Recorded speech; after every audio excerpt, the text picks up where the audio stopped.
Nos últimos anos, mesmo antes do período da pandemia, aumentou-se o número de pessoas falando que se sentiam cada vez mais solitárias no mundo. A pandemia chegou e só agravou mais esses números. E esse foi o tema da minha conversa com o Diego Falco, do canal Terapia Cognitiva Online, a solidão. Se liga aí como começou a nossa conversa. A solidão já é tratada como pandemia no mundo e até mesmo impacta a política. Esse é o tema de uma matéria que eu li para estudar aqui para nossa live. E ela está falando um pouquinho sobre como os índices de solidão eles estão aumentando ao redor do mundo, de pessoas que se dizem sentindo solidão. Então, o BBC Loneliness Experiment, que foi feito aí junto da agência de notícias BBC, junto com as universidades britânicas de Manchester, Exeter e Brunel, eles tiveram aqui uma enquete que contou com 55 mil participantes e provou aí que a solidão atinge 25% dos idosos com mais de 75 anos e 40% dos jovens de até 24 anos. Uma estatística que difere um pouco do que é comum nas conversas, que a gente fala que velhos sofrem mais do que os novos com solidão. E o Brasil não está muito longe desse número, não. Uma pesquisa que rolou no ano passado colocou o Brasil em primeiro lugar entre 28 países no ranking de quem sente mais solidão. Essa pesquisa que chama Perceptions of Impacts of COVID-19, COVID-19, né? Metade dos entrevistados brasileiros, 50%, se declarou se sentir sozinha e 52% desses disseram que o sentimento aumentou nos últimos 6 meses. E a primeira pergunta que eu quero te fazer Diego, por que a gente está começando a tratar desse assunto de solidão? Quais são os riscos da solidão para o ser humano?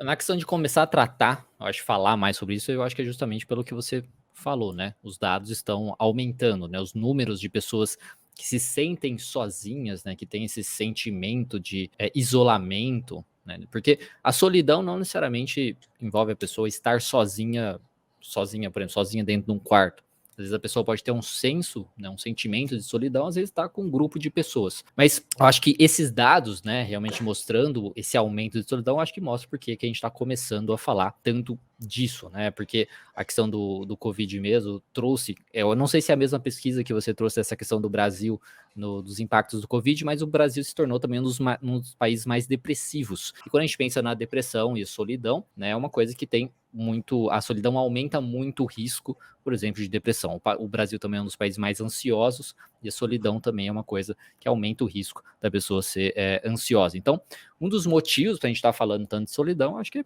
primeiramente por os números estarem aumentando, né? As pessoas percebendo, talvez as pessoas mais tristes e tudo mais. E no vídeo de hoje, eu trouxe aqui alguns dos melhores momentos da nossa live com o Diego sobre solidão. Pra quem não me conhece, meu nome é Edson Castro, eu sou jornalista e apresentador. E esse vídeo daqui é um compilado dos melhores momentos da nossa conversa com o Diego Falco. Todas as quintas-feiras, às 18 horas, a gente tá fazendo uma live aqui no canal com diversos especialistas de diversas áreas. Saúde mental, carreira, profissão, relacionamento, desenvolvimento pessoal. E essa live, enquanto ela tá sendo transmitida, ela é aberta pra todo mundo. Porém, assim que ela termina, ela é fechada pra membros do nosso clube do canal. Por apenas R$3 você pode se tornar membro do nosso clube do canal, ter acesso a esse conteúdo on demand e ajudar a gente a continuar produzindo conteúdo aqui na internet. Por menos que o valor de uma coca, você recebe um conteúdo aí com muito mais nutrientes pra sua vida. Vou deixar na descrição desse vídeo, no primeiro comentário fixado, o link pra essa live com o Diego Falco, o link pra playlist com os diversos especialistas que a gente conversou aqui no canal e o link também pro nosso canal de cortes, onde a gente publica alguns dos melhores momentos dessa live pra você assistir. A gente publica toda a live no nosso canal de cortes,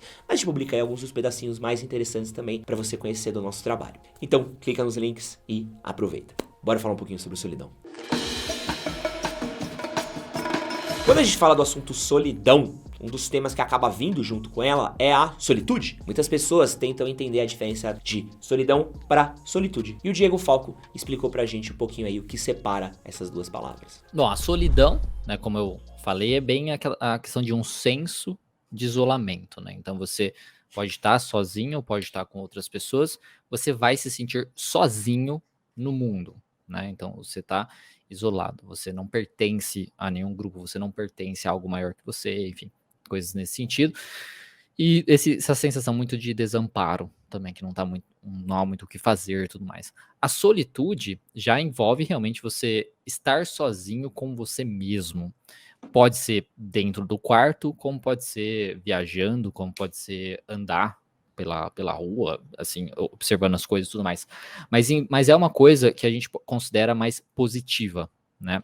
A solitude, de certo modo, não é evitar outras pessoas, é estar consigo mesmo, é desenvolver a capacidade de estar ali dentro com seus próprios pensamentos, né?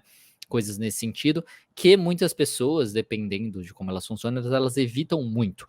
Pelos pensamentos, querendo ou não, todos nós temos pensamentos perversos, pensamentos complicados, né? Pensamentos que que não estão muito de acordo com os nossos valores, do que a gente acredita ou gostaria que a gente fosse, né? Mas são só pensamentos, né? Não são fatos. Só que a gente às vezes trata isso muito de uma maneira muito exagerada. Isso incomoda muito. Estar sozinho, né, com os próprios pensamentos sobre quem você é e coisas nesse sentido. E aí muitas pessoas evitam isso. Então é o estado assim de estar sozinho, só que sem sentir necessariamente solidão. E ela ajuda muito quando você desenvolve essa habilidade, né, da questão da solitude.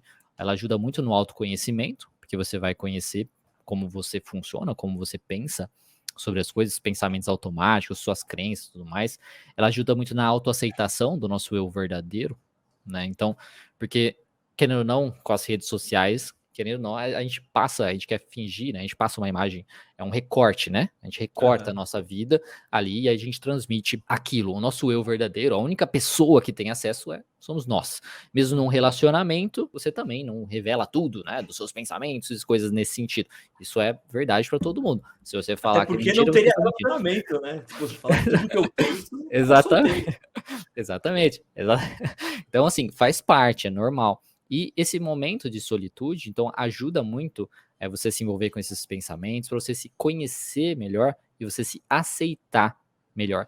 E a partir do momento que você faz esse processo com você, né? Então você faz isso com você mesmo, você consegue transmitir isso para o outro. Porque se você é uma pessoa que tem falhas, você é uma pessoa que tem a capacidade para o mal, você é uma pessoa, sabe, problemática, enfim. Eu gosto de falar que todo mundo é cagado, né? Então todo mundo tem suas dificuldades e tudo mais. Então, se você consegue reconhecer que você é assim também, fica mais fácil de você desenvolver uma empatia pelo outro, uma tolerância pelo outro, né? A questão de aceitar mais a questão de que a pessoa que é diferente, que pensa diferente, coisas nesse sentido. E também desenvolve essa sensação de você pertencer a algo maior que você.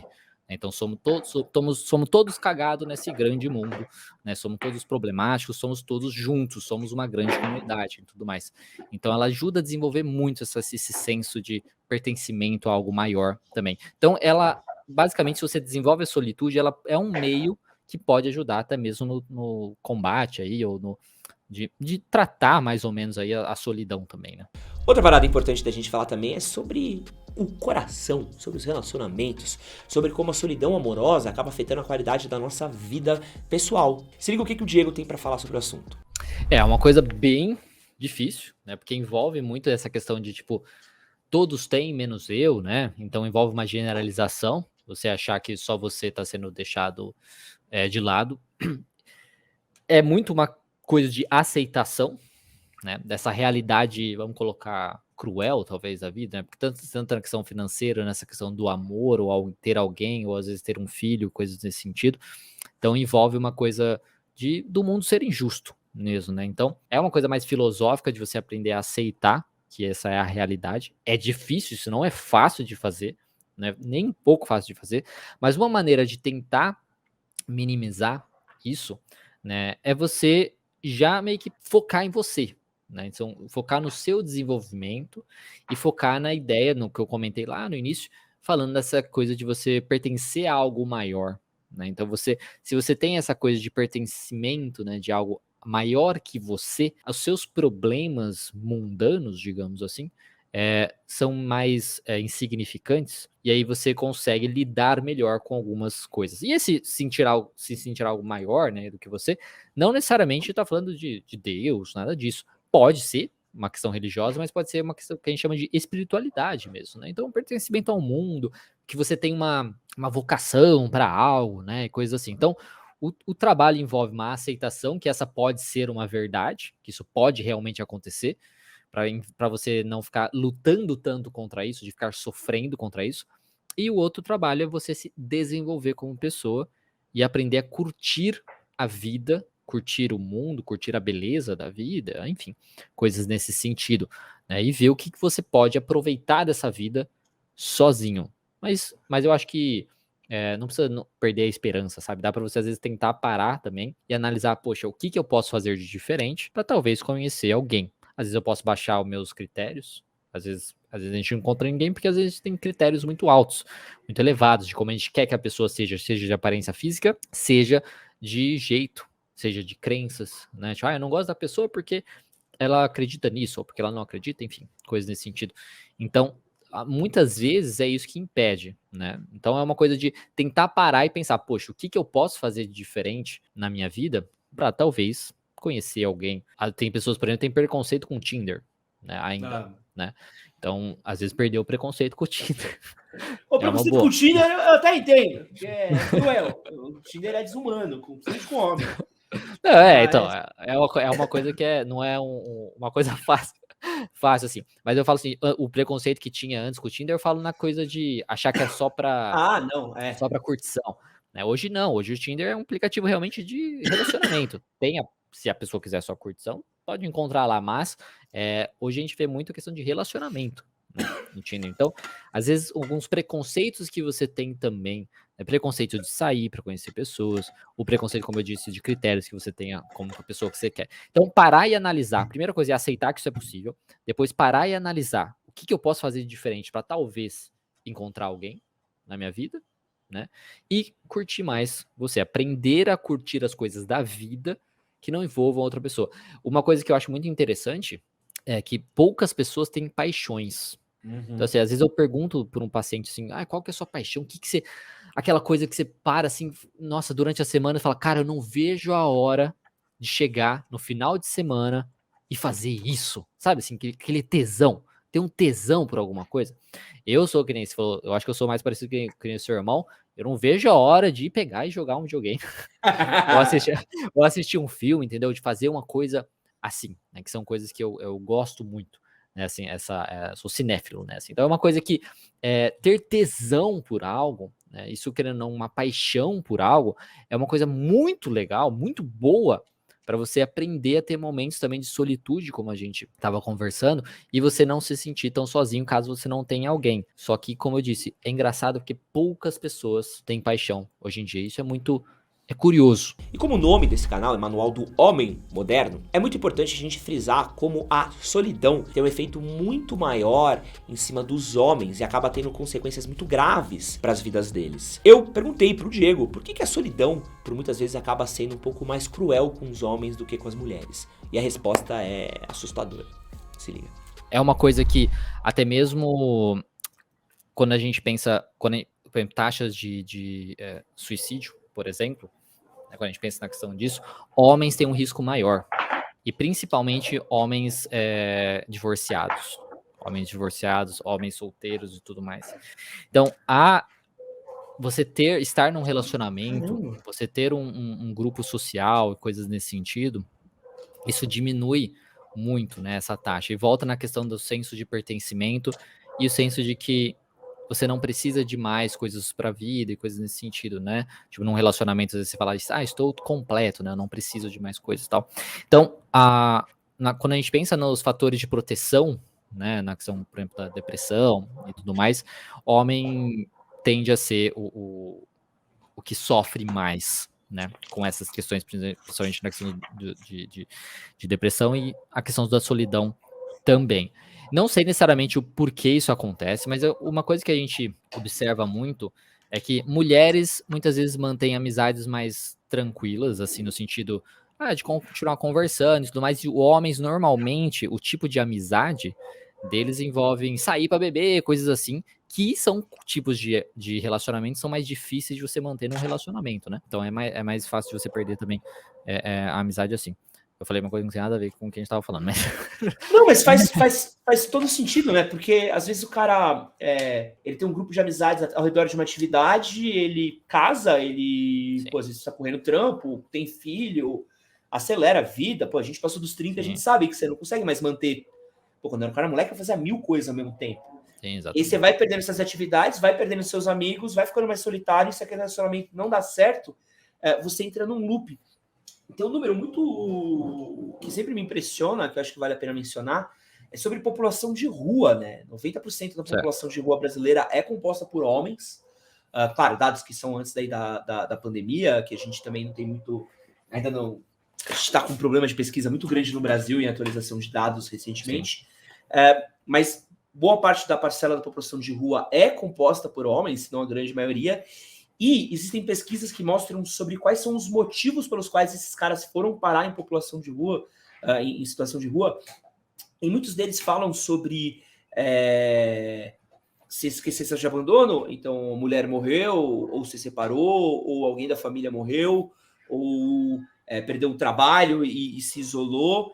Então acaba sendo quase uma consequência, né? A gente fala de saúde mental, depressão, ansiedade, mas associada à solidão, mas a gente acaba esquecendo também alguns outros fatores que também são associados, né? O cara vai parar numa situação de rua porque ele não tem amigos, ele não consegue ser colocado no mercado de trabalho, e a população de rua também é uma população em situação de rua é uma população muito vulnerável em questões de saúde mental também, né? Não, com certeza, né? O homem, nas estatísticas, assim, realmente gerais, é o realmente sofre mais na questão de saúde mental, na questão da população de rua, população carcerária, enfim.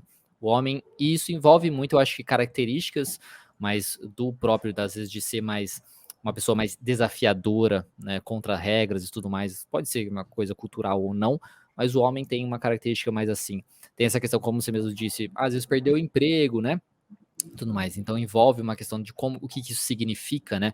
O homem perder o emprego, um homem que não trabalha, né? Coisas assim. E uma dependência, às vezes, muito grande também, que nem, faleceu alguém específico da família e não consegue mais se envolver, né? Não consegue mais se manter naquela situação, então precisa se isolar. Mas é isso mesmo, então o homem, ele acaba sofrendo mais, essa população de rua também, como você falou, no Brasil, mas eu acho que não é um dado só do Brasil, eu acho que, na verdade, mundialmente, internacionalmente, é maior o homens, né, que estão em situação de rua, né, e ele tem muito essa questão de ser independente, de sair mesmo, coisas assim, e aí, às vezes, influencia muito essa questão, e a saúde mental envolve muito isso também, às vezes ter de vergonha. Se a gente pensar na saúde de modo geral, né, até saúde física, o homem, ele tem muita vergonha, ele não vai no médico, eu tô com dor, não vai. Aí precisa, às vezes, da mulher tá cutucando, ele vai, não sei o que e tal. A mulher tem que marcar pra ele, né, de uma coisa nesse sentido, né. Então, é muito comum isso mesmo. Então, o homem não lida nem com a saúde física, muito menos com a saúde mental, muito menos com a saúde mental, né. O maior público, por exemplo, no consultório é mulher, né, são mulheres. Então, o homem vai muito pouco, porque a questão de assumir que tem um problema é coisa de fresco, né? Coisa nesse sentido. Então, existe essa dificuldade mesmo, né? Então. E pra terminar, pra gente não trazer só problema, né? Pelo amor de Deus, a gente trouxe também solução. Eu quis conversar com o Diego aí, por que é tão difícil a gente fazer amigos na vida adulta e como que a gente faz pra conseguir fazer mais amizades e ter mais relacionamentos aí no nosso dia a dia. Envolvem várias coisas, né? Tipo, a primeira coisa, porque os primeiros amigos que a gente tem, a gente faz meio que por proximidade, né? Então, você tá na escola, né? Tá na escola, você tá ali, você meio que é forçado a fazer amizade, de certo modo, né? Então, você faz por proximidade, alguém que você vê todo dia ali. Então, seu vizinho também, né? Alguém ali da sua rua, né? Na nossa época, você brincava na rua, né?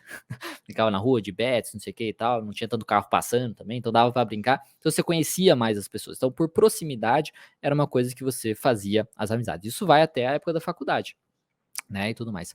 Depois você vai se envolvendo com pessoas por interesse. Né, pessoas que têm interesse parecido e tudo mais. E quando a gente é jovem, quando a gente é adolescente, a nossa vida é basicamente viver para interesses. É viver para o meio social, é viver para desenvolver atividades diferentes, extracurriculares e tudo mais. Então a gente vive para isso, é mais fácil também de a gente se identificar com pessoas. Eu gosto de mangá, de anime. Pô, vou nas feiras de anime. Você quer, aí você conhece pessoas que gostam disso também, né? Então é uma coisa que era mais fácil de você se envolver. Vou jogar bola, gosto de jogar bola. Aí você vai no time lá jogar bola, aí você conhece pessoas e tal. Quando a gente entra para a fase adulta, né, a fase de trabalho, é muito mais difícil, né, você conhecer pessoas, porque não existe tanto isso. Porque você mora sozinho. Aí você pode conhecer o vizinho e tal, mas você não está muito interessado, né? Não é um convívio assim tão legal, né, com o vizinho, com o filho, né, quando você é criança, né, o filho do vizinho, então é diferente. Agora, vizinho com vizinho tem os problemas, né? Problema de vizinho, então você não está muito querendo desenvolver isso, e você faz menos atividades que envolvam os seus prazeres, os seus gostos, né, coisas nesse sentido. E muitos trabalhos também são solitários. meu trabalho mesmo, você ficar numa clínica e tudo mais, é totalmente solitário, no trabalho de um médico, por exemplo, um advogado. Então fica mais difícil de você desenvolver ali o contato realmente com alguém e desenvolver essa amizade. Então é uma coisa meio que da própria vida. Por isso que na vida adulta precisa ser uma coisa meio que forçada mesmo. Você pensar, poxa, aonde eu posso conhecer pessoas? Ah, eu sou uma pessoa religiosa. Ok, vai para a igreja, vai conhecer. Lá você vai conhecer pessoas. Muitas pessoas se conhecem na igreja, até acho relacionamentos, por exemplo, né? Na igreja. Então, eu sou uma pessoa que nem gosta de futebol. Vai achar algum pessoas que jogam, né? Tem pessoas que jogam no meio da semana, faz e tal. Ou fazer algum tipo de luta, alguma atividade física. Fazer spinning, participar de grupos de corrida, coisas nesse sentido. Então é muito mais difícil porque requer um esforço na vida adulta. No adolescente e criança, não. Tá ali, a pessoa tá ali na tua frente, você vai fazer o quê? Você vai ser amigo da pessoa. Né? Então é muito mais... Quando requer um esforço, a gente tem tendência de não fazer muita coisa. Existe, você acha, uma trava para rejeição também? Uma coisa do... eu tenho medo de ir lá e ser rejeitado. É uma coisa que a gente talvez não tenha quando tá na primeira infância, quando está na adolescência, que a gente é um pouco mais solto, você acha? Isso, acho que com certeza pode envolver. E também envolve muito que, conforme a gente vai ficando mais velho, a gente vai ficando mais chato, né? As nossas crenças vão se solidificando e tal. A gente fica mais crica, a gente não quer muito o diferente, né? Então, quando a gente é criança, a gente aceita qualquer pessoa, né? Tipo, qualquer pessoa é nosso amigo. Né? A gente não idiota é seu amigo. Aliás, só tive amigo idiota na adolescência, amo todos eles, mas só era idiota. Então, exatamente, porque você, né? E aí, conforme você vai ficando mais velho, você vai ficando mais chato. Aí, hoje em dia, ainda mais que a questão política hoje, né? Que envolve uma coisa mais... criou-se, né? Uma cisão, né? Então, é uma coisa que hoje as pessoas, tipo, não querem alguém que pensa diferente, né? Porque causa um desconforto. Então a pessoa também não quer isso, né? Antes você não fazia porque a pessoa era assim, tipo, você gostava da pessoa por quem ela é, né? Pelo que a essência dela, digamos assim, vamos colocar assim, né? E ok, curtia com aquela pessoa. Hoje não, hoje a gente é criterioso, né? Então pode envolver tanto uma questão do outro me julgar, então eu vou evitar por conta disso, como uma questão de eu não quero aquela pessoa na minha vida. Porque aquela pessoa é muito assim, porque aquela pessoa é muito assado. Então, a gente tem muito... Quando a gente fica adulto, a gente fica mais chato com isso, a gente fica mais intolerante também com a pessoa que é diferente da gente. Então, é uma coisa bem complicada. Por isso que eu falo que precisa de um esforço. E aproveita que você chegou até aqui, eu vou deixar um link para a live com o Diego Falco para você clicar e assistir o conteúdo on demand. Vou deixar também um botãozinho para você se inscrever no nosso canal de cortes e ver alguns dos nossos melhores momentos e um outro vídeo aí que pode te interessar. Obrigado e até mais.